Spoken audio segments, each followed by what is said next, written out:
Devant un monument, une femme s'est arrêtée. Quelques fleurs à la main, elle a le cœur serré en lisant 4 noms sur le marbre gravé. 4 noms qui lui rappellent leur histoire, lui rappellent son histoire, souvenir de ce temps de prison et de mort prononcée. Il s'appelait De Gueldre, Dofcar, Piex, Bastien, Thierry, alors que certains vendaient leur âme, eux devaient sacrifier leur vie pour qu'au-delà des mers, une terre française reste une terre française, l'Algérie.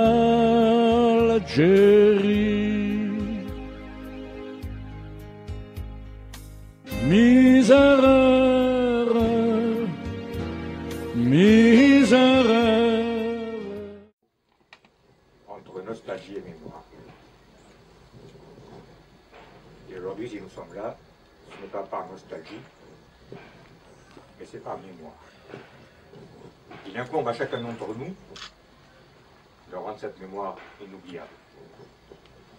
Ceux qui sont morts, nos 150 combattants, nos soldats de l'armée française, ne sont pas morts pour rien, ils ont des droits inaliénables. Ça, on ne peut pas l'effacer.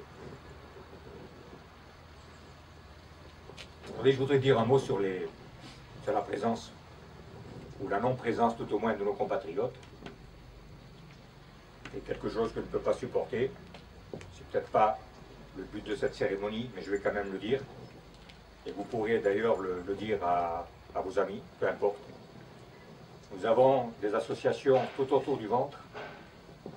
Nous avons des associations et des gens d'associations qui sont capables de faire 1200 km. Malheureusement, nous avons très peu de gens qui sont capables, au cours d'une année, à prendre 5 petites heures pour venir honorer nos morts. C'est insupportable. Voilà, je suis désolé si ça ne correspondait pas tout à fait à la cérémonie, mais bon, on ne peut pas rester inactif et silencieux face à cet état de fait. Si on prend la seule ville de hier, recensé 2200 Français d'Algérie. Je dis bien Français d'Algérie. 2200. Vous êtes la représentation, heureusement. Vous en êtes la bonne représentation. Et c'est scandaleux, y compris au niveau de certains présidents d'associations qui n'amènent pas leur foule, leurs adhérents pour venir à ce genre de cérémonie. Alors certes, certains diront que ce sont des cérémonies un petit peu politiquement incorrectes. Par le fait, effectivement, que ça touche, globalement, des hommes et des femmes qui, eux, se sont levés, ont eu le courage de se lever, de prendre les armes pour défendre leur terre. Aujourd'hui, on les a oubliés. Voilà. On a même oublié que dans ce pays qui est devenu étranger, l'Algérie, on a oublié qu'on ne peut plus aller se recueillir sur les tombes de nos ancêtres. Parce que soit elles ont été dévastées, soit elles n'existent plus. Alors ne parlons pas de nostalgie, parlons de mémoire. Le destin effectivement de tout homme est de mourir un jour. Nos aïeux qui défrichèrent et mirent en valeur notre Algérie, aujourd'hui dans un état de décrépitude avancée, sont morts frappés par les maladies, assassinés déjà à l'époque par des brigands, puis par les multiples attentats perpétrés par des terroristes dont les descendants sont aujourd'hui sur notre sol. Il ne faut surtout pas l'oublier, car ce sont les descendants des terroristes d'hier qui sont là aujourd'hui en France. D'autres, comme c'est le cas de nos 150 camarades tombés au champ d'honneur, pour un idéal, pour l'honneur, pour ce drapeau tricolore, aujourd'hui bafoué, et qui continuera du reste à être bafoué, puisque le pouvoir politique semble l'apprécier. Dans tous les pays, sur tous les continents, à ces dates des 1er novembre, les hommes, les femmes, les enfants, les amis vont se recueillir sur les sépultures, pas nous.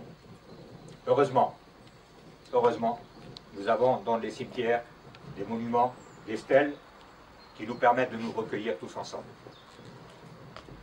Quand je dis nous recueillir tous ensemble, c'est de songer à une chose qui, j'espère, va réveiller les associations demain. Je dis bien les associations, j'insiste là-dessus lourdement, parce qu'elles peuvent, si elles le souhaitent, faire quelque chose et faire en sorte que demain, nos cimetières soient remplis de gens qui viennent pour la mémoire. Nous avons 36 associations, pour dire 36, qui chacune a une certaine faculté. Il y a des gens qui viennent parce qu'ils se réunissent pour leur village. Mais ce qu'il faut savoir, c'est qu'au niveau de toutes les associations, quelles qu'elles soient, il y a un dénominateur commun, l'Algérie. Et c'est de cela qu'il faut parler, et c'est de cela qu'il faut essayer en permanence de creuser cela. Il n'y a plus de nostalgie, il y a la mémoire.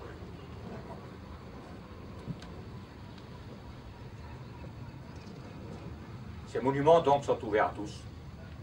Quiconque veut venir se recueillir peut venir se recueillir. Il n'y a pas d'appartenance de quelque monument que ce soit à qui que ce soit. Nous-mêmes, au niveau d'Alimad, nous avons des monuments que nous avons créés nous-mêmes, payés, mais ces stèles, nous n'en faisons pas notre priorité.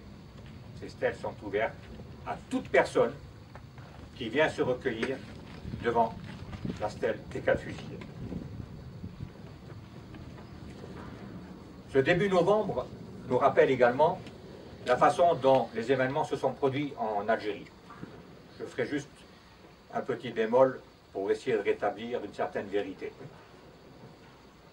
Lorsque le 1er novembre 1954, le caïd Hadj Sadak et le jeune instituteur Guy Monroe ont été assassinés, immédiatement, tous les médias d'Algérie et de métropole se sont emparés de l'affaire et on a vu des gros placards partout. Guy Monroe, première victime de l'Algérie, etc., etc. Voilà, les politiques s'en sont emparés aussi. Je pense que le but recherché était simplement d'émouvoir une population métropolitaine, méconnaissant totalement l'Algérie, pour faire en sorte de mettre en valeur le fait que la France envoyait des gens en Algérie. Ce qui est vrai du reste. Mais, ce qui est extrêmement curieux, c'est qu'on a occulté complètement, 3 petits Français d'Algérie, 3 pieds noirs, disons, hein, voilà, de façon péjorative, 3 pieds noirs qui sont morts avant. Et dans ces 3 pieds noirs, un qui s'est singularisé, beaucoup plus que Guy Monroe ou Hadj Sadak. Le premier qui a été assassiné, ça a été Samuel Azoulay, à Oran, chauffeur de taxi, qui a été assassiné vers 20h, 20h30. Tout de suite, les médias ont dit « Ah, ben c'est un crime crapuleux ».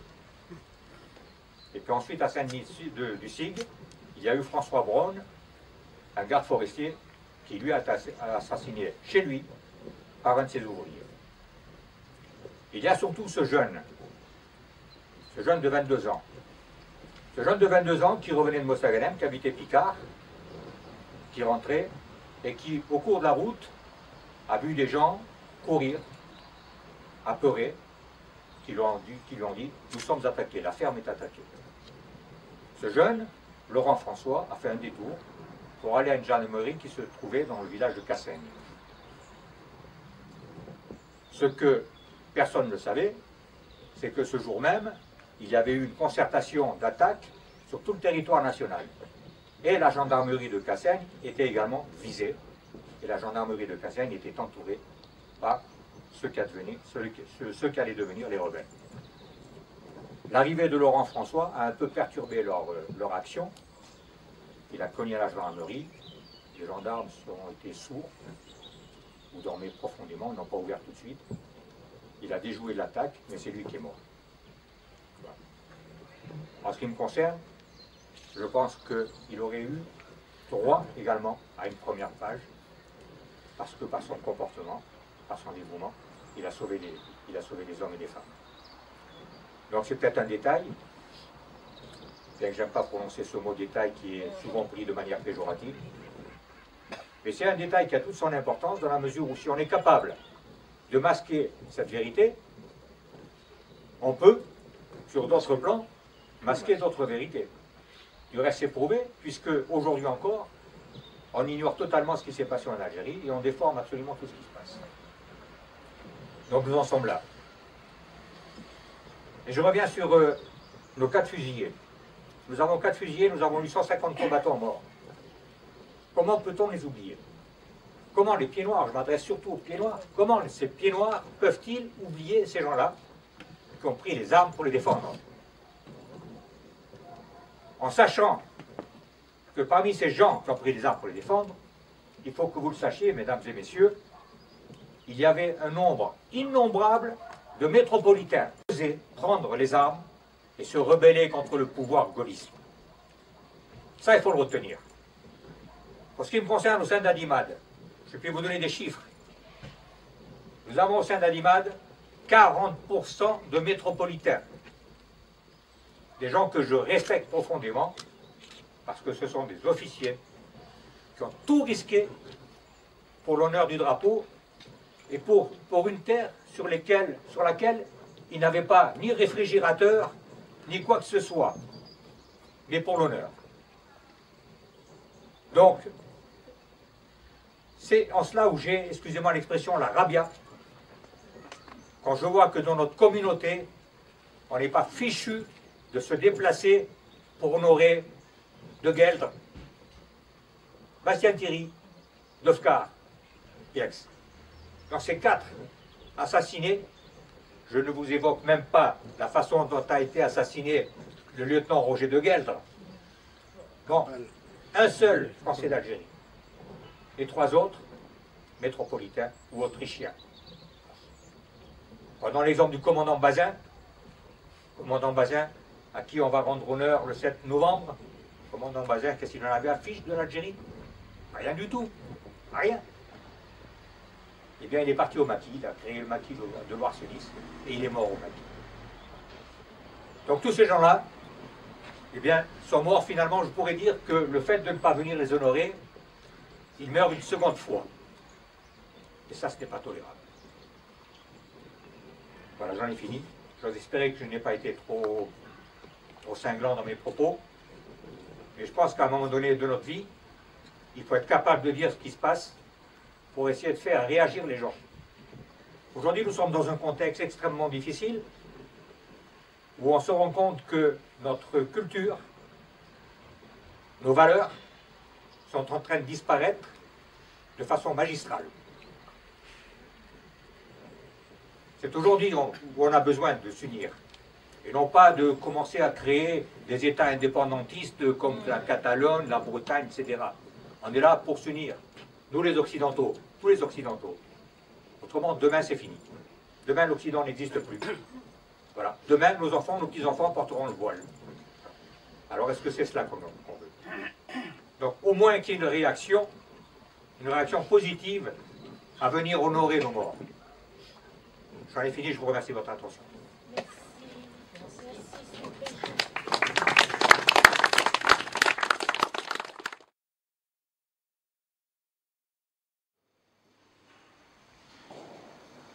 Marco est entré dans notre association il y a une quinzaine d'années.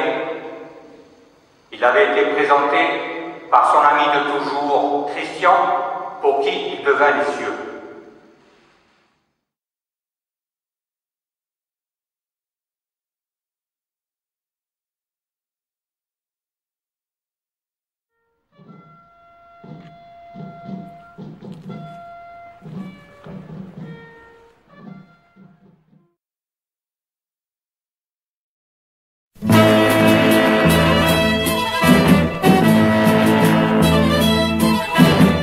Dans le quartier des activistes, derrière une porte de fer, un officier parachutiste vient de coiffer son béret vert. Je ne vous garde pas rancune, je vous plains.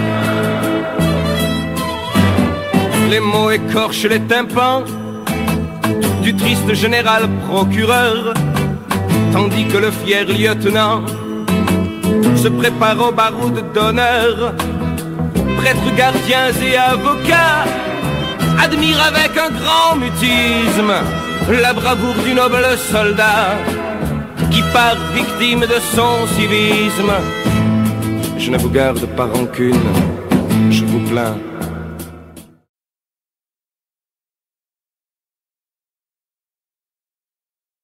Je pense à Christian Conesa et tant d'autres.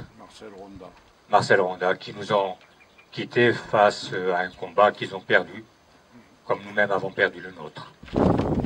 Oran, le 5 juillet 1962, connaît une tragédie énorme, puisqu'en présence de 18 000 soldats français, je dis bien 18 000 soldats français, des centaines d'Européens furent enlevés, massacrés, je ne vous explique pas dans quelles conditions.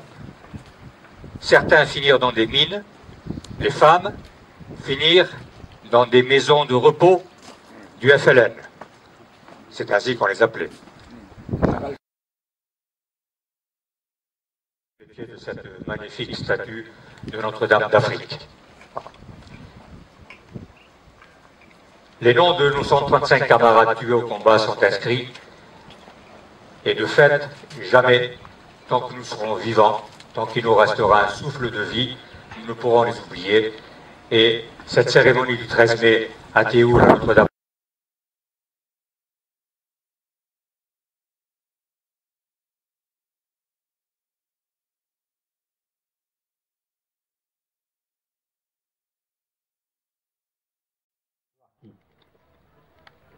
dans nombre de communes, des manifestations officielles ont lieu en ce jour.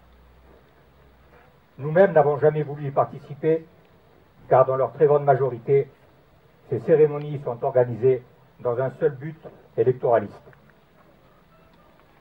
Certains maires, du reste, tel celui de hier, n'ayant pas peur de le nommer, se revendiquant gaullistes, ont cette outrecuitance de les organiser, d'y participer, d'y discourir, mais ne semblent pas du tout affectés et se gardent bien lors de leur discours d'évoquer l'ignominie, de rappeler que ces Français ont été désarmés et abandonnés à la vindicte des assassins d'hier, dont nous avons du reste aujourd'hui leurs descendants, sur notre territoire.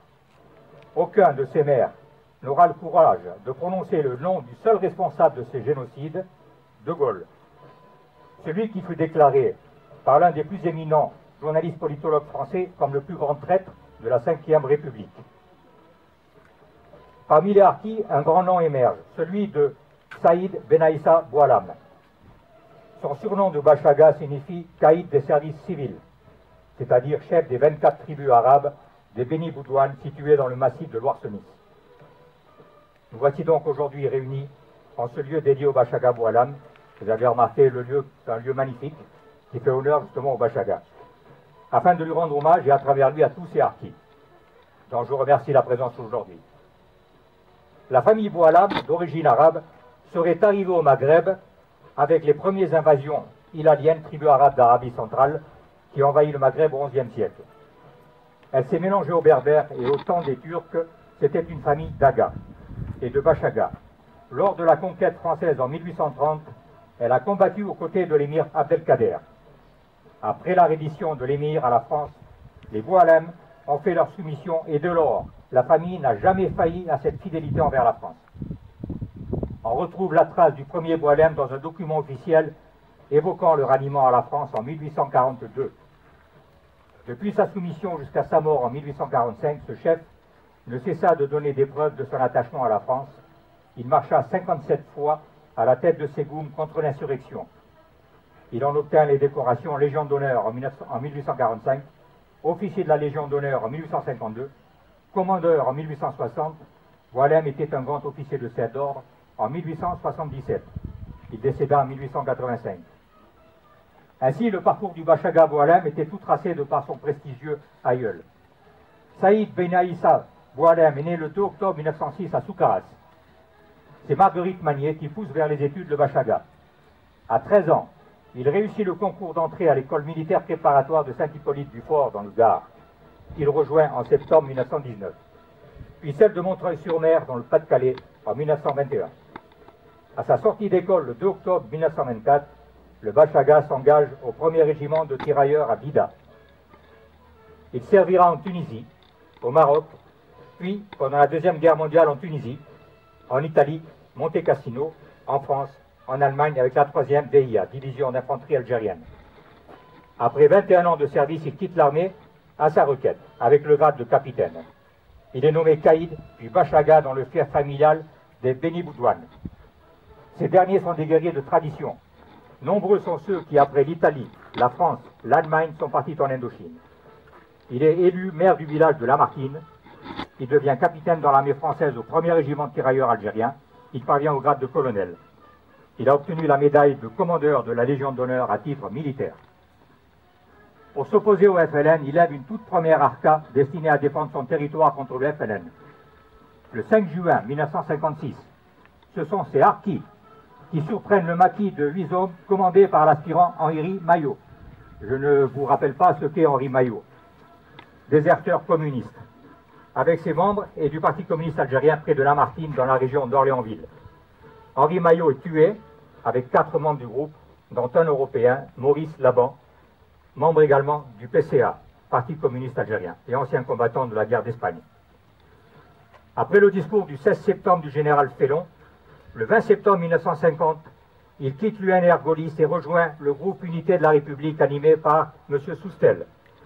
Le 16 juin 1960, il préside à la création avec Soustel, Garde, Loriol, du FAF, Front pour l'Algérie française, qui recueille très vite 500 000 adhérents, dont 200 000 musulmans, pour finir à 1 million avant sa dissolution par ordre des autorités gaullistes au mois de décembre 1960.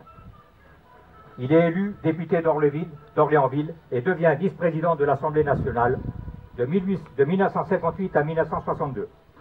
Le Bachaga Boualem fut réélu 4 fois vice-président de l'Assemblée nationale, devenant ainsi le symbole incontesté des harkis. Il est victime d'une tentative de meurtre le 26 septembre 1959 à Orléansville. Durant les combats contre l'FLN, il perd 17 membres de sa famille, dont Abdelkader, un de ses fils. Le 28 mars 1962, l'OAS implante un maquis dans son fief, avec son accord. Le Bachaga soutient l'initiative et délègue un de ses fils avec les résistants patriotes de l'OAS. Le 29 mars 1962, il lance à la radio pirate de l'OAS un appel à se joindre au maquis. Puis, le 7 avril 1962, c'est l'échec de l'opération. Il réussit l'évacuation de 2...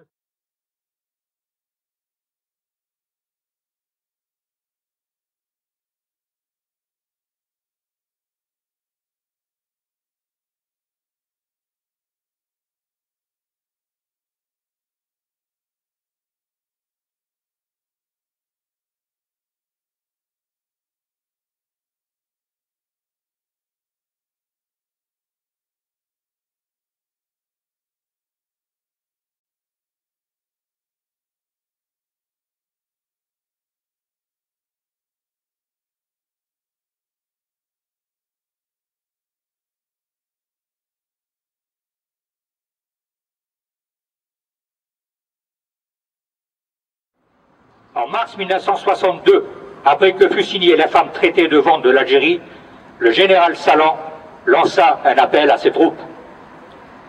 Portez drapeau. La voix de l'Algérie française. Le général Salan, commandant en chef de l'armée secrète, vous parle. Français, française. Un cessez-le-feu qui livre à l'ennemi des terres françaises vient d'être consenti. Il s'agit là d'une défaite voulue et sans excuse, d'un crime contre l'histoire de notre nation. Il s'agit là d'un méprisable marché offert à l'ambition d'un homme qui dispose contre tous les droits du sol de notre patrie. Car aujourd'hui, c'est bien un homme qui trahit nos lois, notre constitution, nos intérêts et l'honneur de nos traditions. Que cela soit dit, c'est celle d'une défaite. Tout nous interdit de l'accepter et c'est au nom de la France que nous le refusons. Je donne l'ordre à nos combattants de harceler harceler toutes les positions ennemies dans les grandes villes d'Algérie. Je donne l'ordre à nos camarades des forces armées musulmans et européens de nous rejoindre dans l'intérieur de ce pays qui leur appartiendra de rendre immédiatement à la seule souveraineté légitime, celle de la France. Reposez drapeau.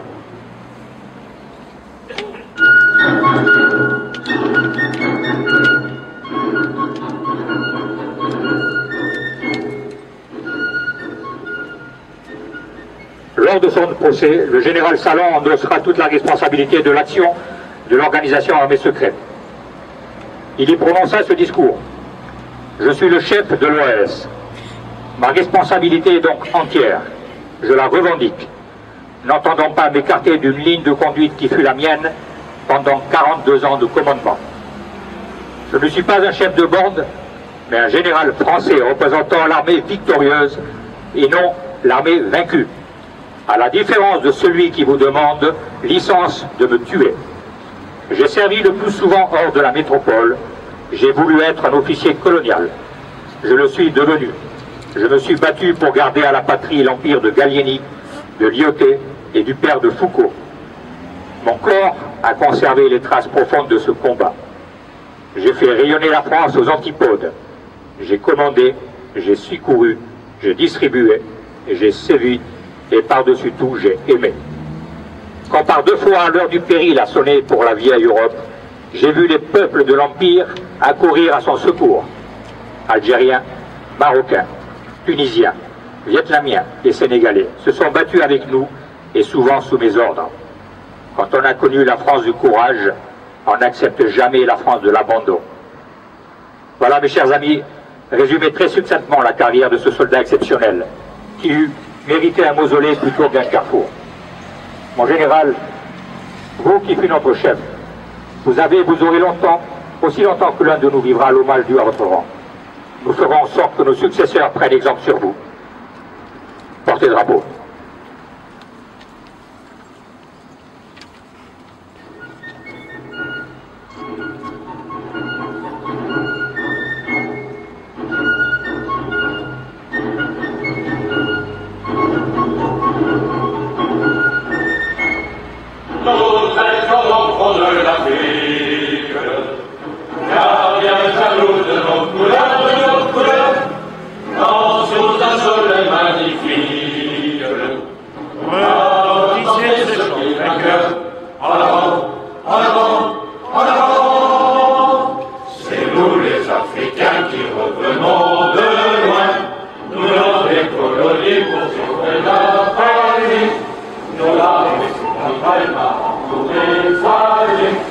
Et nous avons au cœur une invincible ardeur, car nous voulons porter haut et fier le beau drapeau de notre France entière.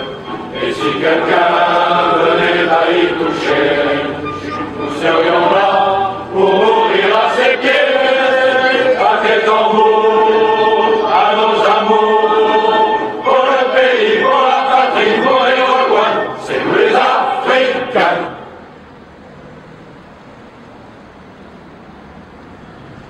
Reposez drapeau. Cette cérémonie est à présent terminée. Je tiens à remercier particulièrement tous les porte-drapeaux nombreux. Je tiens à remercier messieurs les élus, messieurs les présidents d'associations. C'est un signe extrêmement encourageant que d'avoir votre présence. Et nous continuerons à venir honorer la mémoire du général Raoul Salan, dernier général d'Empire. Je vous remercie de votre attention.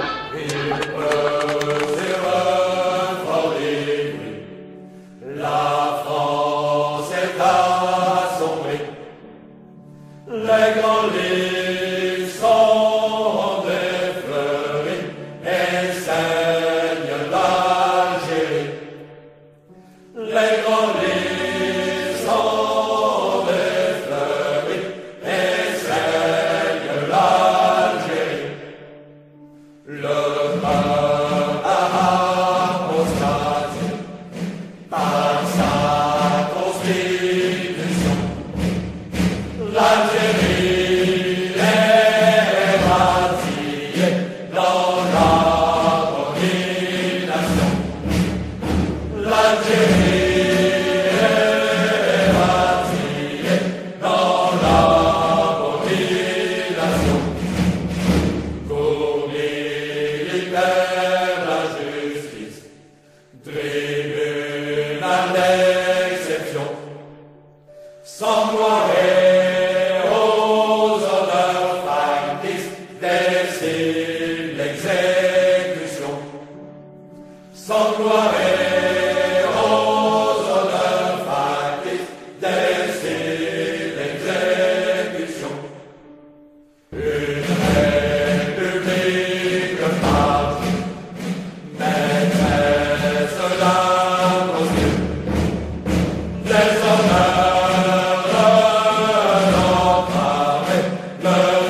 De loin de notre terre, on nous entend encore. Nous avons bâti des églises, des basiliques et des cathédrales, à l'abonné jusqu'aux étoiles, ils vous demandaient de sonner. Chantez leur joie, chantez leur peine, chantez l'amour, chassez la haine, pour que dans leurs cœurs apaisés, il n'est que ce seul mot, aimer. Sonnez, sonnez, sonnez, aux cloches d'Algérie, sonnez qu'on se souvienne de notre beau pays. Sonnez,